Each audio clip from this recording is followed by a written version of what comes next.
देखिए बच्चों, आज हम बीकॉम सेकंड ईयर में सामग्री का नियंत्रण व मूल्यांकन पढ़ रहे थे। आपका सब्जेक्ट है कॉस्ट अकाउंट, लागत लेखांकन। हम इसमें देख रहे थे मितव्ययी या आर्थिक आदेश मात्रा का क्या अर्थ होता है, क्या उसकी परिभाषा है और क्या क्या सामग्रियां उसमें रहती हैं। तो आज हम लिखेंगे मितव्ययी या आर्थिक आदेश मात्रा का सूत्र। मितव्ययी आदेश मात्रा किस तरीके से किस सूत्र के अनुसार निकाली जाती है। लिखो EOQ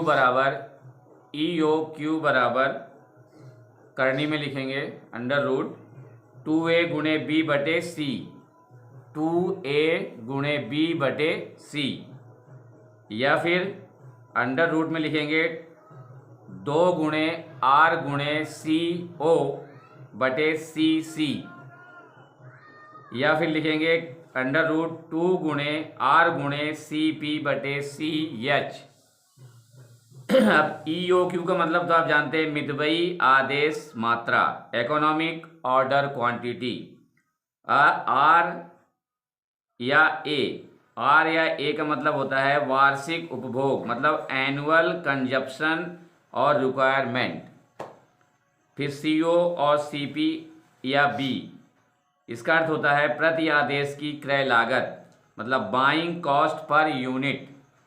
CC और CH और C, इसका मतलब है प्रति इकाई वार्षिक संग्रहण लागत, carrying cost per unit annually. ठीक है, तो ये हो गए आपके EOQ के सूत्र।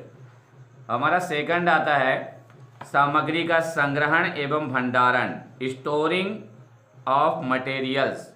इनको स्टोर में कैसे संग्रहण किया जाता है और कैसे भंडारण किया जाता है। संग्रहण एवं भंडारण से आशय सामग्री को सुरक्षित रखना है। ठीक है, संग्रहण और भंडारण का मतलब होता है सामग्री को सुरक्षित व्यवस्थित तरीके से रखना, क्योंकि सामग्री का जब तक उपयोग ना हो जाए तब तक उसे सुरक्षित ढंग से संग्रहित करके रखना जरूरी है। इसलिए प्रत्येक उत्पादक संस्थान में सामग्री के प्रभावपूर्ण संग्रहण एवं भंडारण की व्यवस्था की जाती है। प्रभावी भंडारगृह व्यवस्था द्वारा सामग्री की हेराफेरी, क्षति, टूट फूट, वाष्पीकरण तथा असावधानी के कारण होने वाली क्षति को रोका जाता है। सामग्री के संग्रहण तथा भंडारण के संबंध में निम्नलिखित पॉइंट हैं, वो आप लिख लीजिए। मैं पॉइंट पढ़ता हूँ, आप नोट कीजिए। पहला है स्टोर की स्थिति। प्रभावी भंडारण के लिए स्टोर की स्थिति कैसी है, कैसे होना चाहिए, इसका विशेष ध्यान दिया जाता है। उसमें परिवहन का आने जाने की सुविधा होनी चाहिए। डिपार्टमेंट जो है जिसमें सामग्री जाना है, जिस स्टोर से सामग्री डिपार्टमेंट में जाना है, उसमें क्लियर रोड होनी चाहिए। आने जाने की पूरी व्यवस्था और परिवहन का पूरी व्यवस्था होना चाहिए, और परिवहन संबंधी व्यय भी खर्च आना चाहिए। ये नहीं कि खूब दूर बना दिए और वहाँ से फिर अपना ले जाने में ही उतना पैसा लग रहा है जितने की सामग्री आई है। नेक्स्ट, सांकेतिक संख्या अथवा चिन्ह, उसमें कोड नंबर डालना चाहिए। जो सामग्री आई है वस्तु की पहचान के लिए, सामग्री की पहचान के लिए क्या डालते हैं, कोड नंबर। ठीक है। दूसरा है स्टोर में सामग्री का रखना तथा बिन कार्ड में प्रविष्टि।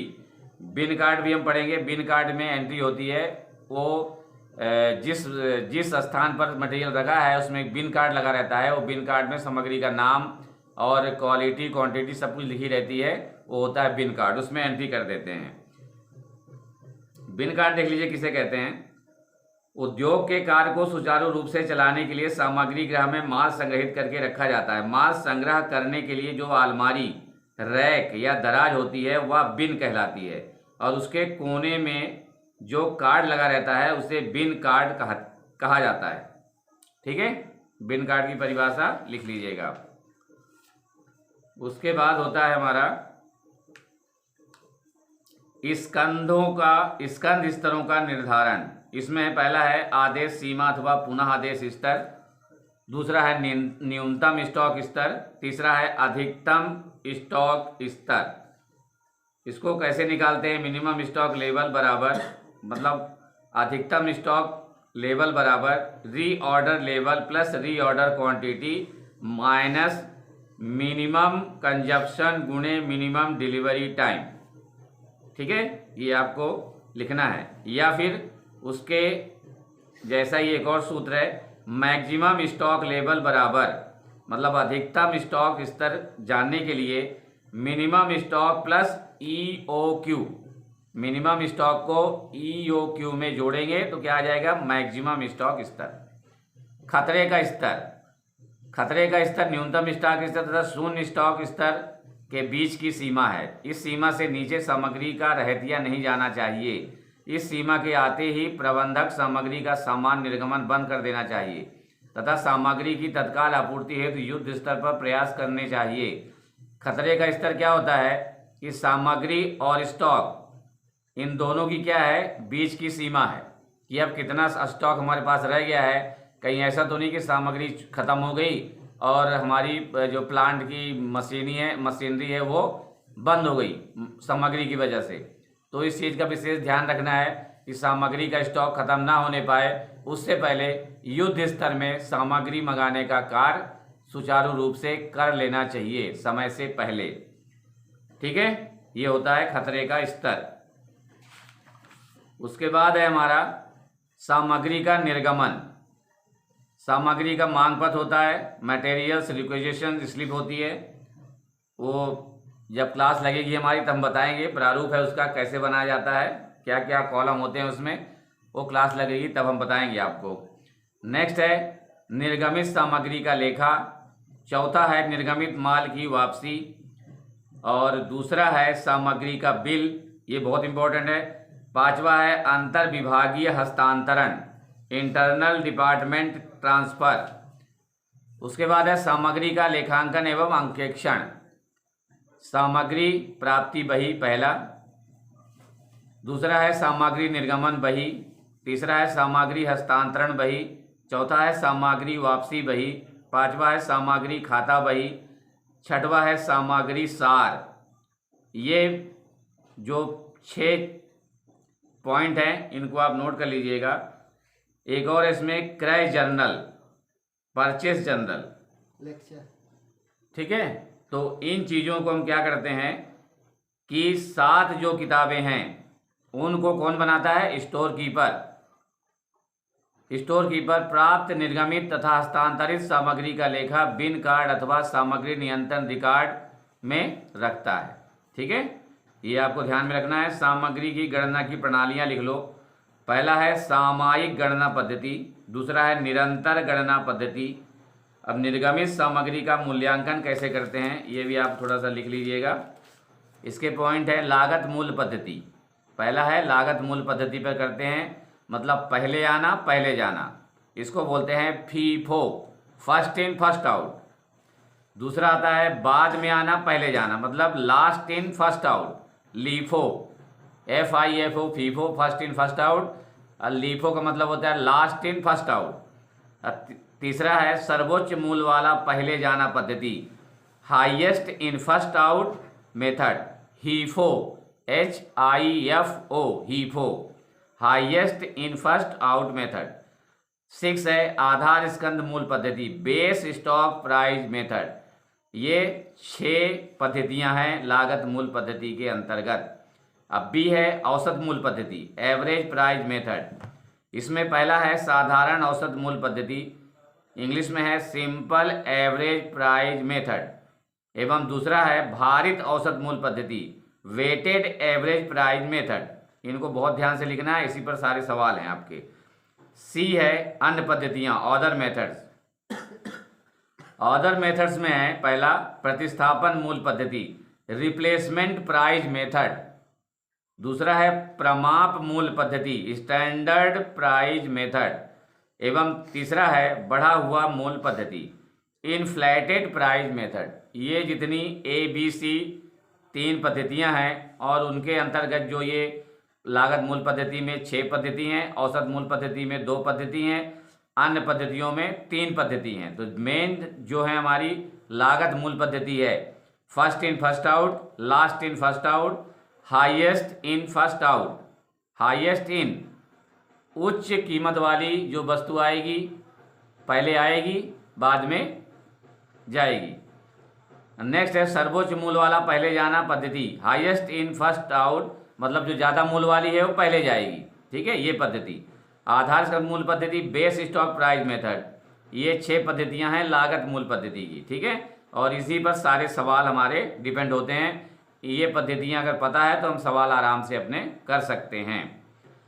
अब लागत मूल पद्धति, सामग्री के लागत मूल का आशय क्रय मूल्य प्लस अन्य व्यय से है, अर्थात सामग्री के क्रय मूल्य तथा सामग्री को लाने एवं संग्रह करने के व्ययों का योग सामग्री की लागत माना जाता है। लागत मूल पर आधारित निम्नलिखित पद्धतियों में से किसी पद्धति के आधार पर सामग्री का मूल्यांकन कर सकते हैं। पहला है पहले आना पहले जाना, मतलब first in first out, FIFO. दूसरा है, वो तो सब बता दिया मैंने आपको, दूसरा लीफो है, तीसरा हीफो है, फिर चौथा है मतलब बेस स्टॉक प्राइस मेथड। ठीक है, तो ये तरीके हैं जो इस तरीके से आपको सॉल्व करना है प्रॉब्लम्स, और इसके प्रॉब्लम परीक्षा में पूछे जाते हैं।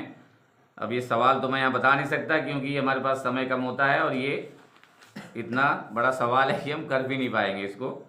क्लास चालू होगी, भगवान से प्रार्थना कीजिए जल्दी से जल्द कॉलेज चालू हो जाएं और आप लोगों से मुलाकात हो। ठीक है, हम इसी आशा में आपको थोड़ा थोड़ा गाइडलाइन दे रहे हैं। जो मेन इंपॉर्टेंट चैप्टर हैं उनके बारे में मैं गाइडलाइन दे रहा हूँ। अब जब क्लासेस लगेंगे तो फिर डिटेल में आपको सब कुछ ये सॉल्व करके बताएंगे जितने को प्रैक्टिकल क्वेश्चन हैं। तब तक आप भी इंतजार करें, हम भी इंतजार करें। ठीक है, ये सब पद्धतियों के जो वो हैं डिटेल्स हैं वो आपको बताए जाएंगे, लिखवाए जाएंगे। आप चिंता ना करें, जितना हम बताते हैं उतना आप पढ़ते जाइए। ठीक है, उसमें आपको कोई दिक्कत नहीं होगी। एक नेक्स्ट टॉपिक है हमारा सामग्री की हानियाँ, मटेरियल्स लॉसेस। सामग्री को क्रय करने, संग्रहण करने तथा प्रयोग करने के दौरान सामग्री की हानि हो जाती है। सामग्री की हानियाँ निम्नलिखित रूप से होती हैं, लिख लीजिए। पहला है क्षय, दूसरा है छीलन, तीसरा है विकृत सामग्री एवं चौथा है दोषपूर्ण कार्य। सामान्य हानि एवं असामान्य हानि कितने प्रकार की होती है? 2 प्रकार की, 2 श्रेणियों में से बांटा गया है। हानियों को 2 श्रेणियों में बांटा जाता है, सामान्य हानि और असामान्य हानि। सामान्य हानि का मतलब क्या होता है कि सामान्य दशाओं में उत्पादन प्रक्रिया के दौरान अनिवार्य रूप से होती है। सामान्य हानि सामग्री की आंतरिक प्रकृति के कारण होती है, अतः ऐसी हानि को दूर नहीं किया जा सकता। पिछले अनुभवों के आधार पर ऐसी हानियों का अनुमान लगाया जाता है। सामान्य हानि लागत का भाग है। सामान्य हानि को कारखाना उपरिव्यय माना जाता है अथवा सामग्री का निर्गमन मूल्य बढ़ा दिया जाता है। सामग्री का जब नुकसान होता है, हानि होता है, तो उसका निर्गमन मूल्य बढ़ा दिया जाता है। प्रकार मैंने बता दिया आपको, क्षय मतलब वेस्ट, छीलन अथवा अवशेष स्क्रैप, और उसके बाद में विकृत सामग्री स्पॉइलेज, चौथा है दोषपूर्ण कार्य डिफेक्टिव्स, पांचवा है अप्रचलित सामग्री की हानि। जो अप्रचलित सामग्री की हानि का मतलब क्या होता है? जो प्रचलन में नहीं है, जो सामग्री का मार्केट खत्म हो चुका है, उसको कोई लेने को उसकी डिमांड ही नहीं है, उसको बोलते हैं अप्रचलित सामग्री की हानि। ठीक है, ये सारे पॉइंट्स आप लिख लीजिए और याद कीजिए, और कल हम आपको लिखवाएंगे कुछ ऑब्जेक्टिव टाइप क्वेश्चन इसी चैप्टर के, सामग्री का नियंत्रण व मूल्यांकन का। ठीक है, आज हमारे पास समय कम है इसलिए आज हम इतना ही कराएंगे। उसके बाद आपको कल हम लिखवाएंगे सही विकल्प का चुनाव कीजिए। ठीक है, कौन से चैप्टर से? सामग्री का नियंत्रण व मूल्यांकन। और एक विशेष सूचना रोज मैं देता हूँ, 3 तारीख से 10 तारीख तक सेकंड ईयर वाले बच्चे जो हैं वो एडमिशन करा लें, और 3 से 10 तक लिंक करेंगे। मिस्टर प्रदीप सिंह हैं अपने कॉलेज में YPS में, उनसे जाके मिलें, वो आपको गाइडलाइन पूरी दे देंगे। फीस कब भरना है, कितनी भरना है, वो आपको बताएंगे। ठीक है, चलिए ठीक है, शुभ रात्रि, अच्छे से रहिए, स्वस्थ रहिए, खुश रहिए।